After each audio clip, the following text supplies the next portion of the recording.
2019ರಲ್ಲಿ ಮತ್ತೆ ಬಿಜೆಪಿ ಅಧಿಪತ್ಯ ಸ್ಥಾಪಿಸಲು ಮೋದಿ ಮುಂದಾಗಿದ್ದಾರೆ. ಇದೇ ಕಾರಣಕ್ಕೆ ದಕ್ಷಿಣದ ರಾಜ್ಯಗಳ ಮೇಲೆ ಮೋದಿ ಅಮಿತ್ ಶಾ ಜೋಡಿ ಕಣ್ಣಿಟ್ಟಿದೆ. ಕರ್ನಾಟಕದಿಂದ ನರೇಂದ್ರ ಮೋದಿ ಸ್ಪರ್ಧಿಸುತ್ತಾರೆ ಅನ್ನುವ ಸುದ್ದಿ ಬಂದಿದೆ.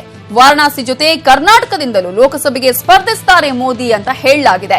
ಈಗಾಗಲೇ ದಕ್ಷಿಣ ಕನ್ನಡ, ಉತ್ತರ ಕನ್ನಡ, ಬೆಂಗಳೂರು ದಕ್ಷಿಣ ಕ್ಷೇತ್ರದಲ್ಲಿ ಗುಪ್ತ ಸಮೀಕ್ಷೆ ಕೂಡ ಮಾಡಲಾಗಿದೆ ಅಂತ ಹೇಳಲಾಗಿದ್ದು, ಇದು ಕರ್ನಾಟಕದ ಮೈತ್ರಿ ಸರ್ಕಾರಕ್ಕೂ ಬಿಗ್ ಶಾಕ್ ಆಗಿದೆ. ನ್ಯೂಸ್ 18 ಕನ್ನಡಕ್ಕೆ ಗುಪ್ತಚರ ಇಲಾಖೆಯ ಮೂಲಗಳಿಂದ ಸೂಪರ್ ಎಕ್ಸ್ಕ್ಲೂಸಿವ್ ಮಾಹಿತಿ ಸಿಕ್ಕಿದೆ.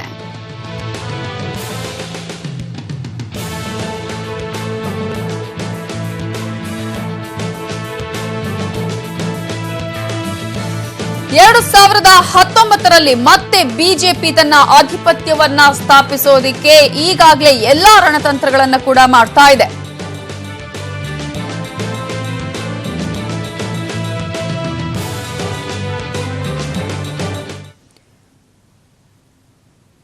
ಕರ್ನಾಟಕದಿಂದ ಮೋದಿ ಸ್ಪರ್ಧೆ ಮಾಡೋದಾದ್ರೆ ಅದನ್ನ ಸ್ವಾಗತಿಸ್ತೀನಿ ಅಂತ ಹೇಳಿದ್ದಾರೆ. ಮೋದಿ ದಕ್ಷಿಣ ಕನ್ನಡ ಕ್ಷೇತ್ರವನ್ನೇ ಆಯ್ಕೆ ಮಾಡಿಕೊಳ್ಳುವುದು ಒಳ್ಳೆಯದು ಅಂತ ಹೇಳಿದ್ದಾರೆ ಸಂಸದ ನಳಿನ್ ಕುಮಾರ್ ಕಟೀಲ್. ನಾನು ಸಾಮಾನ್ಯ ಕಾರ್ಯಕರ್ತನಾಗಿ ದುಡಿತೇನೆ ಅನ್ನುವಂತಹ ಮಾತನ್ನ ಕೂಡ ನ್ಯೂಸ್ 18 ಕನ್ನಡಕ್ಕೆ ಹೇಳಿದ್ದಾರೆ ಸಂಸದ ನಳಿನ್ ಕುಮಾರ್ ಕಟೀಲ್. ಕ್ಷೇತ್ರವನ್ನ ಬಿಟ್ಕೊಡೋಕೆ ರೆಡಿ ಆಗಿದ್ದಾರಾ? ಹಾಗಾದ್ರೆ ಸಂಸದ ನಳಿನ್ ಕುಮಾರ್ ಕಟೀಲ್ ಕರ್ನಾಟಕದಿಂದ ಮೋದಿ ಸ್ಪರ್ಧೆ ಮಾಡೋದಾದ್ರೆ ಅದನ್ನು ಸ್ವಾಗತಿಸ್ತೀವಿ, ಮೋದಿ ದಕ್ಷಿಣ ಕನ್ನಡ ಕ್ಷೇತ್ರವನ್ನ ಆಯ್ಕೆ ಮಾಡಿಕೊಳ್ಳುವುದು ಒಳ್ಳೆಯದು ಅನ್ನುವಂತಹ ಮಾತನ್ನ ಸಂಸದ ನಳಿನ್ ಕುಮಾರ್ ಕಟೀಲ್ ಹೇಳಿದ್ದು, ನಾನು ಒಬ್ಬ ಸಾಮಾನ್ಯ ಕಾರ್ಯಕರ್ತನಾಗಿ ದುಡಿಯುತ್ತೇನೆ ಅನ್ನುವಂತಹ ಮಾತನ್ನ ನ್ಯೂಸ್ 18 ಕನ್ನಡಕ್ಕೆ ಸಂಸದ ನಳಿನ್ ಕುಮಾರ್ ಕಟೀಲ್ ಹೇಳಿಕೆಯನ್ನ ಕೊಟ್ಟಿದ್ದಾರೆ. ಹಾಗಾದ್ರೆ ದಕ್ಷಿಣ ಕನ್ನಡದಲ್ಲಿ ಮೋದಿ ಸ್ಪರ್ಧೆ ಮಾಡಿದ್ರೆ ನಳಿನ್ ಕುಮಾರ್ ಕಟೀಲ್ ಆ ಕ್ಷೇತ್ರವನ್ನ ಬಿಟ್ಕೊಡ್ಬೇಕಾಗುತ್ತೆ. ಹಾಗಾದ್ರೆ ಆ ಕ್ಷೇತ್ರವನ್ನ ಬಿಟ್ಕೊಡೋಕೆ ರೆಡಿ ಆಗಿದ್ದಾರಾ ನಳಿನ್ ಕುಮಾರ್ ಕಟೀಲ್?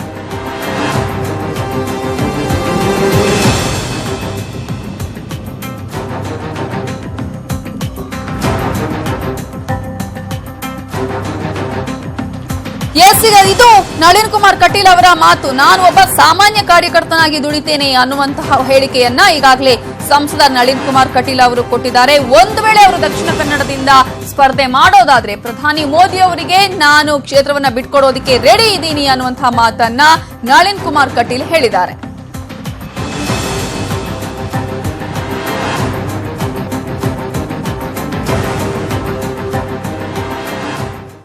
ಮಂಗಳೂರನ್ನೇ ಆಯ್ಕೆ ಮಾಡಿಕೊಳ್ಳೋದು ಒಳ್ಳೆಯದು. ನಮಗೂ ಬಹಳ ಖುಷಿ.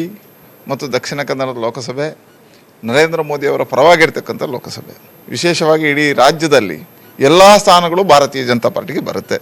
ನಮಗೆ ನರೇಂದ್ರ ಮೋದಿಯವರು ದಕ್ಷಿಣ ಕನ್ನಡ ಜಿಲ್ಲೆಯಲ್ಲಿ ನಿಂತರೆ ಕೇವಲ ದಕ್ಷಿಣ ಕನ್ನಡ ಜಿಲ್ಲೆಗೆ ಲಾಭ ಆಗುವುದಿಲ್ಲ, ಇಡೀ ದಕ್ಷಿಣ ಭಾರತಕ್ಕೆ ಲಾಭ ಆಗ್ತದೆ.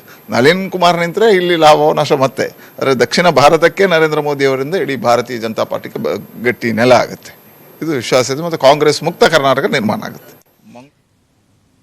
ಇದು ಸಂಸದ ನಳಿನ್ ಕುಮಾರ್ ಕಟೀಲ್ ಅವರ ಮಾತು. ಕೇವಲ ಒಂದು ಕ್ಷೇತ್ರಕ್ಕೆ ಮಾತ್ರ ಸೀಮಿತ ಆಗೋದಿಲ್ಲ, ಲಾಭ ಆಗೋದಿಲ್ಲ. ಪ್ರಧಾನಿ ನರೇಂದ್ರ ಮೋದಿ ಅವರು ನಿಂತ್ರೆ ಇಡೀ ದಕ್ಷಿಣ ಭಾರತಕ್ಕೆ ಲಾಭ ಆಗತ್ತೆ. ಅದರಲ್ಲೂ ಕೂಡ ಅವರು ಕರ್ನಾಟಕದಲ್ಲಿ ದಕ್ಷಿಣ ಕನ್ನಡದಿಂದಾನೇ ನಿಲ್ಲೋದು ಒಳ್ಳೆಯದು ಅನ್ನುವಂತಹ ಮಾತನ್ನ ಹೇಳಿದ್ದಾರೆ. ಇನ್ನು ಮೋದಿಯ ಸ್ಪರ್ಧೆಯ ಬಗ್ಗೆ ಸಾಕಷ್ಟು ರಾಜ್ಯದ ನಾಯಕರು ಕೂಡ ಮಾತನಾಡಿದ್ದಾರೆ. ಹಾಗಾದ್ರೆ ಅವರು ಮೋದಿಯ ಸ್ಪರ್ಧೆ ಬಗ್ಗೆ ಹೇಳಿದ್ದೇನು ನೋಡೋಣ.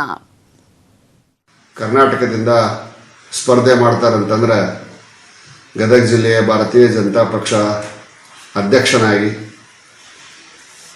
ಬಂಡಾಯದ ನೆಲ ನರಗುಂದದ ಶಾಸಕನಾಗಿ ಇದಕ್ಕಿಂತ ಅಭಿಮಾನದ ಸಂಗತಿ ಬೇರೊಂದಿಲ್ಲ ಅನ್ನುವಂಥ ಮಾತನ್ನು ಹೇಳಿಕ್ಕೆ ಇಚ್ಛೆಪಡ್ತೇನೆ. ಕರ್ನಾಟಕದಿಂದ ಸ್ಪರ್ಧಿಸಲಿಕ್ಕೆ ಮಾನ್ಯ ಮೋದಿಜಿಯವರು ನಿರ್ಣಯ ಮಾಡಿದರೆ ಉತ್ತರ ಕರ್ನಾಟಕದ ಭಾಗದಿಂದ ಸ್ಪರ್ಧಿಸಬೇಕು ಅನ್ನುವಂಥ ನನ್ನ ಮನವಿಯನ್ನು ಕೂಡ ಈ ಸಂದರ್ಭದಲ್ಲಿ ನಾನು ವ್ಯಕ್ತಪಡಿಸ್ತಾ ಇದ್ದೇನೆ.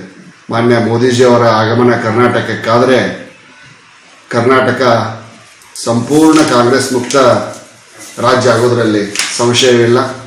ನಮ್ಮ ಪ್ರಧಾನಮಂತ್ರಿಗಳು ಕರ್ನಾಟಕದಲ್ಲಿ ಸ್ಪರ್ಧೆ ಮಾಡ್ತಾರೆ ಅಂತೇಳಿ ಸುದ್ದಿ ಕೇಳಿ ಬಂದಿದೆ. ಭಾಳಷ್ಟು ಆಶ್ಚರ್ಯ ಮಾತಾಗಿದೆ ಇದು ನನಗೆ, ಪ್ಲಸ್ ಸಂತೋಷದನ ಆಗಿದೆ. ಯಾಕಂದರೆ ನಮ್ಮ ಪ್ರಧಾನಮಂತ್ರಿಗಳು ನಮ್ಮ ಕರ್ನಾಟಕದಲ್ಲಿಂದ ಆರ್ಚಿ ಬಂದು ಪ್ರಧಾನಮಂತ್ರಿಗಳು ಆಗ್ತಾರೆ ಅಂತಂದರೆ ಇದು ಭಾಳಷ್ಟು ತುಂಬ ಸಂತೋಷದ ಸುದ್ದಿ ಅಂತೇಳಿ ನಾನು. ನರೇಂದ್ರ ಮೋದಿಯವರು ದಕ್ಷಿಣ ಭಾರತದ ಕರ್ನಾಟಕದ ಯಾವುದೇ ಮೂಲೆಯಲ್ಲಿ ನಿಂತರೂ ಬಹುಶಃ ಅವರನ್ನು ಗೆಲ್ಲಿಸುವಂಥ ಕೆಲಸ ಭಾರತೀಯ ಜನತಾ ಪಾರ್ಟಿ ಮತ್ತು ಕರ್ನಾಟಕದ ಮತದಾರರು ಮಾಡಲಿದ್ದಾರೆ. ಅದರಲ್ಲಿಯೂ ಕರಾವಳಿ ಭಾಗದ ಯಾವುದೇ ಕ್ಷೇತ್ರದಲ್ಲಿ ನಿಂತರೂ ಬಹುಶಃ ಅವರನ್ನು ಕರಾವಳಿ ಭಾಗದ ಪ್ರಜ್ಞಾವಂತ ವಿದ್ಯಾವಂತ ಮತದಾರರು ಗೆಲ್ಲಿಸುವಂಥ ಕೆಲಸವನ್ನು ಮಾಡ್ತಾರೆ. ಆ ದಿಸೆಯಲ್ಲಿ ಬಹುಶಃ ದಕ್ಷಿಣ ಭಾರತಕ್ಕೆ ಮುಂದಿನ ದಿನಗಳಲ್ಲಿ ಒಬ್ಬ ಪ್ರಧಾನಿಯನ್ನು ಕೊಡುವಂಥ ಯೋಗ ಭಾಗ್ಯ ಬರಲಿ. ಅದಕ್ಕೆ ಭಾರತೀಯ ಜನತಾ ಪಾರ್ಟಿ ಕೂಡ ಅವರನ್ನು ಗೆಲ್ಲಿಸಲಿಕ್ಕೆ ಸರ್ವಸನ್ನದ್ಧರಾಗಿದೆ ಅಂತ ಹೇಳಿಕ್ಕೆ ನಾನು ಈ ಸಂದರ್ಭದಲ್ಲಿ ನಮ್ಮ ದಕ್ಷಿಣ ಭಾರತದಿಂದ ಅದು ಕರ್ನಾಟಕದಿಂದ ಸ್ಪರ್ಧೆ ಮಾಡ್ತಾರೆ ಅಂದ್ರೆ ಇಲ್ಲಿ ಕರ್ನಾಟಕ ಜನ ಬಹಳ ಸಂತೋಷ ಪಡ್ತೀವಿ. ಅವರನ್ನು ಬಹುಮತದಿಂದ ಅತ್ಯಧಿಕ ಮತದಿಂದ ಆರಿಸಿ ನಾವು ನಮ್ಮ ಭಾರತದಲ್ಲಿ ರೆಕಾರ್ಡ್ ಆಗೋ ತರ ಅವ್ರನ್ನ ಗೆಲ್ಲಿಸ್ತೀವಿ.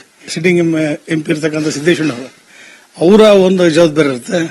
ಅವರಾದ್ರೂ ಅಷ್ಟೇ ದೇಶದ ಪ್ರಧಾನಿ ಬರ್ತಾರೆ ತ್ಯಾಗ ಮಾಡ್ತಾರೆ, ಹಾಗೇನಿಲ್ಲ. ಸಿದ್ದೇಶ್ವರವರು ಬಹಳ ತ್ಯಾಗ ಮಾಡೋದು ಬುದ್ಧಿ ಅವ್ರದ್ದು. ಅದಕ್ಕೆ ನಾವು ಹಿಂದೆ ಮುಂದೆ ಮಾಡಲ್ಲ.